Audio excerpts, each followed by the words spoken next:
කොහොමද ළමයි? ඔගොල්ලෝ හැමෝම මැත්තැකට YouTube channel එකට ආදරෙන් පිළිගන්නවා. ඇයි ගොඩක් දෙනා ගණිතයට අකමැති? ඔයා කොහොමද ගණිතයට ආදරය කරන කෙනෙක්ද? ගණිතයේ විෂයට ආස කරන කෙනෙක්. ඔයාටත් අමුතුම බයක් එනවද ගණිතය කියන වචනේ ඇහෙද්දි? ඉස්සර ඉඳලා ගණිතය කියන්නේ බර වැඩක් වගේ හිතෙනවද? අද වීඩියෝ එකකින් අපි බලමු ඇත්තටම මොනවාද ගණිතයේ විෂය අප්‍රසන්න වෙන්න හේතු කියලා. ඒ වගේම ගණිතයට ආස වෙන්නේ කොහොමද කියලා අද වීඩියෝ එකෙන් අපි කතා කරමු. ගොඩක් දෙනාගේ ගණිතයේ අත්දැකීම් අඳුරුයි.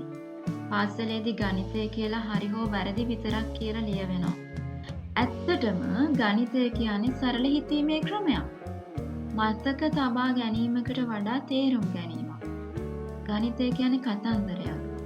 ගණිතය කියන්නේ ෆැක්ට් වල එකතුවක් නෙමෙයි. ඒ කියන්නේ රීසනින් එකක්, ලොජික් එකක්, පැටර්න් එකක්. උදාහරණයක් විදියට S2 වහලා හිතන්න. එක කොටසක් භාගයක් කියන එක. මේක ගොඩාක් කතන්දරයක්. ගණිතයට ආදරය වෙන කෙටි උදව්වක් මම ඔයාලට කියන්නම්.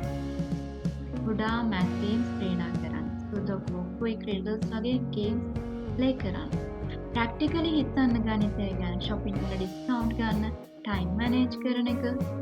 අලුත් විදියකට Tamanගෙම ප්‍රශ්න අහන්න. මට මේක තේරුම් ගන්න පුළුවන් වෙනස් විදියක් තියෙනවා. ගණිතය කිව්වට බය වෙන්න ඕනේ නැහැ. ඔයාටත් පුළුවන් ගණිතයේ මිතුරෙක් කරගන්න. හැම දවසෙම ලොකු අලුත් අදහස් හදාගන්න. ඉතින් ළමයි, ඔයාට මේ වීඩියෝ එකේ අයිඩියාස් වලින් ප්‍රයෝජනයක් වුණා. එහෙනම් channel එක subscribe කරලා තියාගන්න. අලුත් matric සහ study tips අරගෙන ආයෙම එන්නම්.